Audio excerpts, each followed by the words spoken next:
Hervé Girard, bonjour. Bonjour. On est aux terrasses de l'immobilier ou de l'IMO, je ne sais plus Les exactement. terrasses de Limoux. De l'IMO. D'ailleurs, pourquoi on met que l'IMO? Les gens tout de suite comprennent qu'on est dans une agence pour l'immobilier. Immobilière. Alors, en fait, on avait raccourci le mot de l'immobilier, en fait, par rapport déjà à la longueur, parce que les terrasses de l'immobilier se faisaient long, et on a fait un petit raccourci, effectivement. Oui. Quelle est l'histoire, l'aventure de ces terrasses de l'IMO? Comment est née cette entreprise? Alors, l'entreprise des terrasses de Limoux est née en 2015. Avec une création en 2016, en fait, c'est une histoire de famille. On habitait sur Saint-Étienne à ce moment-là. On habitait Courfouriel, dans un appartement avec une terrasse qui était très sympathique. Et on a fait une petite réunion de famille un jour et on a décidé d'ouvrir une agence immobilière. Et voilà, ça a duré une journée et tout le monde est revenu toujours sur l'immobilier et les terrasses. Et ça s'est fait, voilà, la création s'est faite comme ça en famille des terrasses de Limoux en fait. On en voit beaucoup des agences immobilières. Est-ce qu'il faut un diplôme particulier? Il faut une attestation professionnelle? Comment ça se passe là pour une agence? Alors il y a différents cas. Aujourd'hui, il faut, pour être dirigeant d'une agence immobilière, faut une licence. Une licence? Il faut un bac plus 3 avec des certifications en droit, hein. Pour avoir une agence immobilière, pour avoir la carte T et la carte G, c'est transactions de gestion. Et après, aujourd'hui aussi, on peut avoir avec un BTS. Ça a changé maintenant avec les nouvelles lois, on peut avec un BTS, un bac plus 2. Ou autrement, d'être salarié, cadre salarié pendant 10 ans. Et au bout de tant d'années, on peut prétendre avoir une carte professionnelle. Est-ce qu'il y a une grande différence, moi qui suis pas du secteur, entre quelqu'un qui monte son agence et quelqu'un qui est franchisé? On voit des célèbres marques un peu partout dans la région. Est-ce qu'il y a une différence? Est-ce qu'on travaille différemment? Est-ce que ça se passe différemment? Voilà, tout simplement. Alors je dirais que entre la franchise et les agences indépendantes comme nous aujourd'hui, il n'y a pas de différence. Aujourd'hui, des agences comme les Terrasses de Limoux, nous on a 3 agences dans la Loire. On fait partie effectivement d'un réseau, Expertimo, mais c'est plus une collaboration et un partenariat ensemble. Mais autrement, aujourd'hui, en agence indépendante, après, c'est qu'une question de communication pour se faire connaître sur le secteur par rapport à un réseau. Et quand on ouvre une agence comme vous, on part de zéro, comment ça se passe? On a déjà un réseau ou alors on prend son petit cartable et on va chercher des appartements, des maisons, des clients? Comment ça se passe? Alors, Quand on part de zéro, bien sûr, hein. quand on part de zéro, bien, bon, nous, c'était un petit peu différent, car avant de créer les Terrasses de Limoux, j'étais agent immobilier à mon propre nom. Et alors, c'est vrai que j'ai démarré ma clientèle quand même de zéro, entre guillemets. Mais effectivement, ça a été pour nous, c'est un exemple en fait, hein. Nous, on a créé l'agence en 2016 exactement. On avait un petit bureau rue des Martyrs de Mingry, au premier étage. C'était vraiment 38 mètres carrés. Un petit bureau sympathique. Mais avec la communication que nous avons fait, en fait, pour se faire connaître, on a fait beaucoup de communication au départ. Et on a eu l'opportunité de rentrer des biens sympathiques. On s'est démarqué au niveau des réseaux sociaux. Il y a déjà maintenant 8 ans. Et c'était tout nouveau, en fait, les réseaux sociaux dans l'immobilier. Et c'est vrai que nous, là-dessus, on a su prendre le créneau. Et en fait, les clients sont venus à nous après. On est dans un bâtiment exceptionnel, on est dans les bâtiments de la Martre de France. Est-ce que vous avez quelques mots, quelques historiques sur ce lieu qui est prestigieux à Saint-Étienne? Alors, sur ce lieu, le bâtiment, oui, effectivement, c'est le bâtiment de la Martre de France. C'est une façade classée, bâtiment de France. C'est toute une façade béton. Le bâtiment n'est pas profond. Ça date du 19e siècle. Après, c'est les frères Lamézière, avec l'architecte Joanneau qui a fait ce bâtiment. On les retrouve à Avenue de la Libération, le bâtiment Sephora. On retrouve aussi le bâtiment, anciennement les Nouvelles Galeries, rue Gambetta. Alors c'est vrai que c'est une architecture qui est jolie et nous, par rapport à notre agence, c'est vrai ça nous apporte beaucoup. Oui. On a l'impression aujourd'hui, en 2024, que la population stéphanoise s'est paupérisée et que la population qui a un peu de pouvoir d'achat est partie sur la plaine. Est-ce que c'est encore... est-ce qu'il aurait peut-être mieux valu pour vous, je ne sais pas, d'être dans la plaine ou dans d'autres secteurs dans la région de la Loire pour avoir un commerce plus prospérant? Je ne sais pas si c'est le terme. Alors, un commerce plus prospérant, on va dire qu'aujourd'hui, effectivement, la ville de Saint-Étienne en souffre un peu quand même, et que le pouvoir d'achat, depuis des années, les gens sont partis vers l'extérieur. Aujourd'hui, il y a quand même une dynamique, malgré les choses, que les gens, quand même, les purs Stéphanois, aiment à Saint-Étienne, aiment la ville. Il y a comme les bâtiments, il y a des commerces. Certes, il y en a qui ferment, mais bon, ça c'est économiquement dans toute la France. Aujourd'hui, on le retrouve. Il y a d'autres boutiques qui s'ouvrent, mais effectivement, plus la ville redeviendra avec un urbanisme. Il faut ramener du pouvoir d'achat à Saint-Étienne au niveau économique pour retrouver des habitants et quelque chose de bien, oui. Justement, on ne veut pas faire une généralité, mais aujourd'hui, début 2024, quel est l'état du marché? On a beaucoup dit l'an dernier que ça stagnait. On en est où en ce début d'année? Est-ce qu'on peut être optimiste? Est-ce que vous avez des horizons positifs ou positifs? Alors, à Saint-Étienne, en fait, on a bien travaillé. La ville avait repris un dynamisme et une évolution de prix on va dire jusqu'à 2020, hein, jusqu'au printemps 2020. Jusqu'au Covid? Jusqu'au Covid, hein, effectivement. Après, il y a eu cet effet Covid que les gens ne voulaient plus habiter en centre-ville parce qu'il n'y avait pas d'extérieur. C'était un effet de mode. L'effet campagne? L'effet jardin? Voilà, exactement. Tout le monde a voulu quitter le centre-ville pour partir dans la Haute-Loire ou dans la Plaine ou un peu de partout. Les gens y reviennent aujourd'hui, déjà par rapport au coût de la vie, les transports, plein de choses font que les gens reviennent un petit peu dans le centre-ville. Donc vous assistez à un retour dans le centre-ville? Effectivement, oui. Ouais. Et c'est pour ça que quand on parle d'urbanisme, de qualité de vie à Saint-Étienne, la propreté de la ville, c'est hyper important. Tous les commerçants, c'est ce qu'ils recherchent, hein, que la ville reprenne un dynamisme, parce qu'on a quand même une qualité de vie à Saint-Étienne qui est sympathique. Beaucoup de petites boutiques. Et par rapport au prix de l'immobilier, c'est vrai que le prix a monté. Aujourd'hui, il a stagné en 2023, hein, par rapport à la crise économique. Là, on a vraiment eu un trou, un temps mort de travail. Là, on va dire depuis 15 jours, depuis milieu janvier, vraiment cette semaine, on a un nouveau frémissement. Les gens ont beaucoup d'intérêt et d'appels, hein, pour revenir à acheter à Saint-Étienne. Après, au niveau du prix du marché, aujourd'hui, on a une baisse de prix, ça c'est sûr. Le marché ne sera plus à des prix comme on a connu. Mais voilà. C'est un prix on va dire un prix moyen, on est à 1300 € du mètre carré. On lit beaucoup dans les magazines spécialisés dans l'immobilier que Saint-Étienne est une des villes les moins chères. Est-ce que c'est exact ou c'est un fantasme? Non, c'est pas un fantasme. Non, c'est exact. En fait, c'est par rapport à la métropole, hein, attention, hein, par rapport à son nombre d'habitants. Saint-Étienne, c'est une des villes les moins chères de France.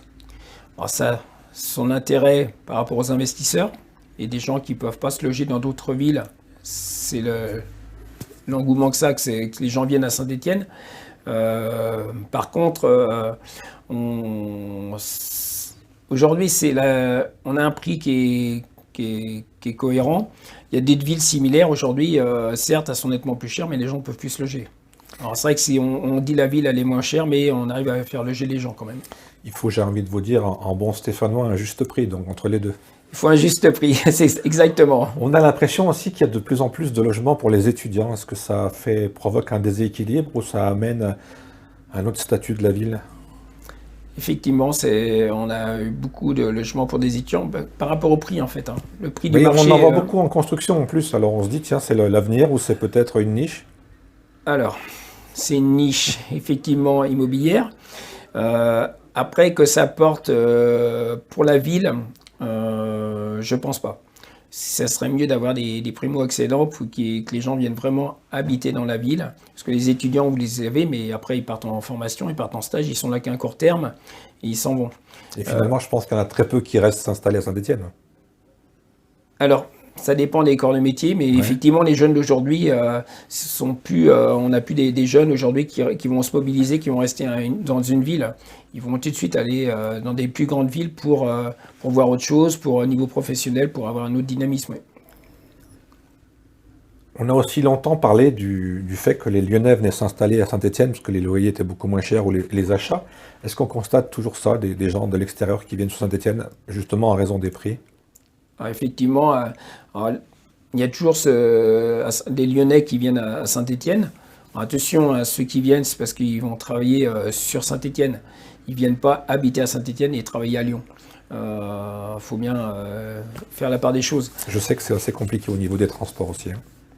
Effectivement, oui, les transports, c'est routier et le train, c'est un peu des choses qui seraient vraiment à revoir parce que c'est vrai que c'est vraiment compliqué entre les deux villes. Après, aujourd'hui, on ressent quand même que bon, il y a la rivalité, hein, toujours Saint-Étienne et Lyon, mais dans nos clients qui sont lyonnais, qui viennent à Saint-Étienne, trouvent la ville aussi abordable. Qu'à Lyon, aujourd'hui, on a des arrondissements. La ville a bien changé à Lyon aussi, hein, c'est plus comme avant. Et les gens, la nouvelle génération, je pense ils aiment bien vivre à Saint-Étienne quand même. Donc on a toujours dans l'esprit des gens cet esprit assez sympathique à Saint-Étienne. Effectivement. Et est-ce que dans vos retours, est-ce que cette affaire stéphanoise dont on parle depuis 1 an et demi, qui finalement est en train de traîner en longueur, ça c'est l'histoire de la justice, est-ce que ça a changé quelque chose aussi par rapport à vos clients? Est-ce qu'on regarde Saint-Étienne différemment? Est-ce qu'on hésite à venir à Saint-Étienne avec toutes ces affaires? Est-ce que comme beaucoup d'entreprises, j'ai écouté, on m'a dit que les affaires étaient un peu bloquées tant qu'il y aura cette situation? Alors, oui, la situation qu'il y a au niveau de la politique, Et de l'image? de l'image politique par rapport à ce qui se passe, effectivement, on a certains ressentis des clients, mais au niveau immobilier, je pense pas que pour nous, les gens, ça soit un frein. Les gens, c'est quelque chose à part. Après, la chose la plus problématique aujourd'hui, par rapport à la ville, ce que les gens reprochent, hein, les habitants, ces Stéphanois, les gens qui viennent, et ce qu'ils entendent, c'est surtout qu'ils ressentent et qu'ils trouvent que la ville, elle est délaissée en fait. Que ça soit, Sentiment d'abandon? ouais, sentiment d'abandon de la municipalité, de la mairie aujourd'hui, même s'il y a des choses faites, mais c'est surtout la qualité de vie, la mendicité, la propreté de la ville qui est hyper importante. Et ça, on se bat tous les jours, hein, même nous en tant qu'agence immobilière. C'est quelque chose qu'on relance au niveau de la mairie régulièrement pour avoir une image de la ville propre. Mais ça aussi, quand on parle aussi de propreté, est-ce qu'on est obligé de toujours imputer ça à la mairie? Est-ce qu'on n'a pas aussi un gros souci vous l'avez dit avant l'entretien, de civilité des gens aussi? Je sais pas, il n'y a pas un manque d'éducation parce que je sais pas, moi je me suis vu plusieurs fois des gens qui sont à 1 mètre d'une poubelle et qui écrasent quand même leurs cigarettes par terre, quoi. Oui, bien sûr, bien sûr. Le civisme aujourd'hui, c'est oui, c'est Je crois que si on voulait se battre en un après-midi, on pourrait se battre une dizaine de fois avec les gens quand on se promène. Alors se battre, je pense pas, mais c'est vrai que le civisme, moi je le vois bien, avenue de la Libération, où on a notre agence. Hein. Encore hier, on a des jardinières devant l'agence faites par la mairie. Les plantes, les gens écrasent leurs mégots, Ça, c'est courant, arrachent les plantes. On a quand même, nous, un trottoir qui est assez large, mais les gens ont des chiens. Ils font faire leurs excréments de chiens contre les baies vitrées. Voilà, c'est vrai que le civisme, après, on va pas faire de préjugés et juger les gens, mais c'est vrai que quand on voit certaines clientèles, voilà, si ça, les gens ne regardent pas, les poubelles ou ne regardent pas la ville, oui, c'est sûr. Vous qui vivez ça tous les jours au quotidien, comment vous voyez ça? Est-ce que vous voyez des solutions? Est-ce qu'il y a des remèdes finalement à tout ça? Est-ce qu'on peut espérer, notamment le retour du soleil, mais le retour de la propreté, de l'incivilité qui diminue? Comment vous voyez ça, vous qui le vivez au quotidien et qui en plus, on est vraiment là, on est quasiment presque assis sur le trottoir là, donc Ah oui. on observe les gens. Comment vous le vivez? Vous, est-ce que vous voyez des solutions que finalement peut-être les gens qui s'en occupent n'ont pas envisagées? Alors, aujourd'hui, dans toute ville, hein, je pense que, comme je vous l'ai déjà dit, le nettoyage, c'est hyper important. S'il y avait du nettoyage régulier dans la ville, un entretien de la ville qui serait fait, et au niveau police aussi, de verbaliser les gens, régulièrement, que la police soit présente pour ce contexte d'environnement, je pense qu'au fil du temps, ça améliorerait les choses. Finalement, on a tous le même discours, propreté et un peu plus de police visible. Exactement, oui. Ouais. Ça, c'est très important, oui. Pour conclure, on parle beaucoup de salons dans les semaines qui viennent. Comment ça se passe là aussi? Les salons, est-ce que c'est obligatoire pour vous ou est-ce que c'est quoi? C'est un booster? C'est là aussi quand on fait des salons dans n'importe quel domaine, est-ce que c'est de l'image, on existe ou alors on va chercher des clients? Comment c'est pour vous un salon aujourd'hui en 2024, un salon de l'immobilier et tout ce qui va autour? Alors, un salon d'immobilier, nous, ça fait 8 ans d'entreprise, des terrasses de limo. On avait toujours eu une politique de ne pas faire de salon par rapport à l'emplacement de nos agences, en fait, hein, dans les 3 agences qu'on a dans la Loire. On n'a jamais fait de salon immobilier. L'année dernière, on l'a fait. On s'est dit, sortie de Covid, on va faire le salon de l'immobilier. On a fait, Andrézieux, on a fait le salon à Saint-Étienne, qui est de l'immobilier et de l'habitat. Ça nous a apporté de la visibilité. Après, est-ce que les gens viennent vraiment au salon? Nous, on a fait l'analyse. On a fait l'analyse et on s'est aperçu que, en fait, les gens, quand ils viennent au salon aujourd'hui, si c'est pour acheter de la matière première, acheter du concret, je le trouve plus facile. Dans notre métier à nous, c'est beaucoup de publicité. Les gens travaillent beaucoup par Internet aujourd'hui. Les gens, n'importe quel âge, vont sur les réseaux, vont sur les publicités pour acheter un bien, pour voir la location. Après, c'est vrai que nous, on a la visibilité. Hein. Peut-être que pour nous, c'est peut-être plus facile. Mais sur les salons, le ressenti de l'année dernière pour nous, en fait, s'il y avait alors c'est Joseph Roland hein, qui fait le salon de l'immobilier que j'apprécie. Voilà. Aujourd'hui, oui, ça nous donne une visibilité pardon, sur la ville. Après, le ressenti aujourd'hui, faudra regarder. Mais pour moi, je sais pas. J'en suis pas convaincu aujourd'hui. Bon, bah, on ira voir ce salon au mois de mars dont vous avez cité, hein, le salon de l'immobilier qui aura lieu le 8, 9 et 10 mars. On verra d'ailleurs la présentation juste après cette interview. L'avenir des terrasses de limo, c'est quoi? Des projets? Alors, l'avenir des terrasses de limo, des projets aujourd'hui, on va dire que par rapport à la crise économique qu'on a subie et la crise immobilière qui est vraiment profonde aujourd'hui, hein, on a quand même des confrères et autres qui ferment, qui arrêtent, hein, des constructeurs, beaucoup de Les matières personnes. premières ont beaucoup augmenté, d'après ce que j'ai compris. Hein. Alors, Pour ce qui est du neuf, hein, bien sûr. Alors pour ce qui est du neuf, oui, la matière première a vraiment augmenté, les coûts de revient, il y a plein de choses.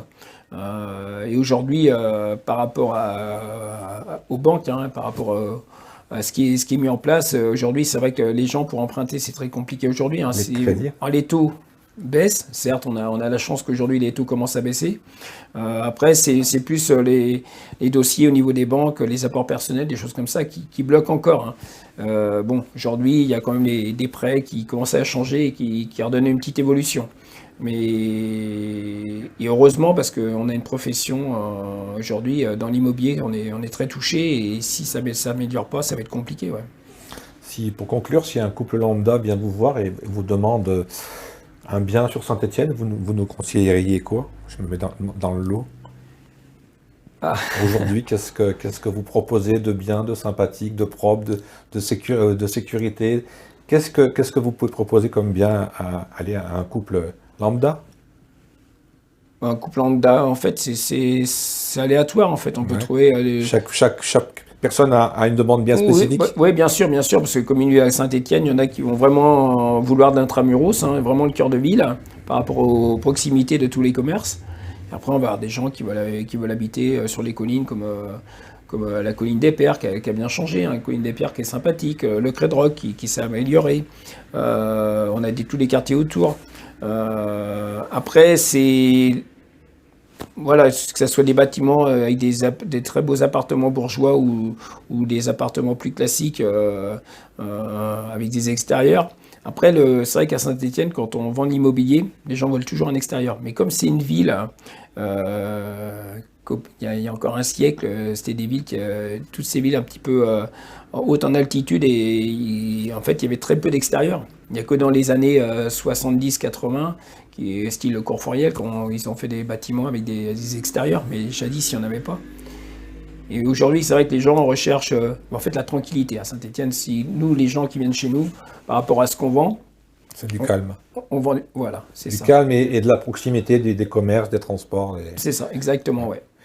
On a vu beaucoup, pour conclure, on a vu beaucoup de nouvelles constructions. Alors, c'est évidemment pas tous des bureaux.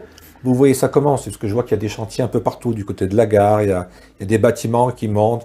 Ah, c'est beaucoup du tertiaire, du Ouais, côté c'est- Château-Creux, ouais. c'est un pôle économique aujourd'hui qui a beaucoup de Mais bâtiments il y a eu tertiaires. aussi pas mal de constructions de logements aussi, hein, tout le long du tram. Oui, bien sûr, ils ont fait des logements du côté. Les gens qui, admettons, comme le côté Château-Creux ou la Cité du Design, hein, il y a des bâtiments sur Carnot Effectivement. qui refont des bâtiments neufs. On a eu aussi rue Bergson où il y a un programme avec un confrère, un programme immobilier, et pourtant il s'est très bien vendu, hein. Après, voilà, c'est sur la ville. Aujourd'hui, il y a tous ces bâtiments modernes. Alors, ce qui bloque aujourd'hui, c'est que l'État ne donne plus la loi Pinel. Enfin, Saint-Étienne n'est plus éligible à la loi Pinel, à la défiscalisation, et c'est ce qui bloque aussi le marché. Vous gardez espoir. On garde espoir. 2024, on espère que ça sera une belle année par rapport à ce qu'on a subi l'année dernière. Et je pense que ça va y aller. Ouais. Ça va être le retour de la croissance. Il faut que ça soit le retour de la croissance. Oui, parce que la ville, comme je vous dis, la ville est sympathique. Il y a des choses à faire. On a connu des mauvaises choses. Là, aujourd'hui, il y a une mauvaise image, comme on a dit tout à l'heure, mais il faut qu'on soit tous positifs et je pense qu'on y arrivera. Hervé Girard, merci beaucoup. Merci J'imagine Gilles. qu'on a fait à peu près le tour de ce qui est de l'immobilier stéphanois aujourd'hui, vu par votre agence.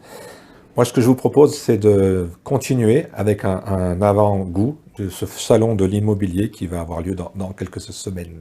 Ah oui, merci. Bonjour à tous, on se retrouve avec un peu d'avance devant le Parc Expo à Saint-Étienne qui accueillera pour une nouvelle fois le Salon de l'immobilier et du développement durable du vendredi 8 au dimanche 10 mars.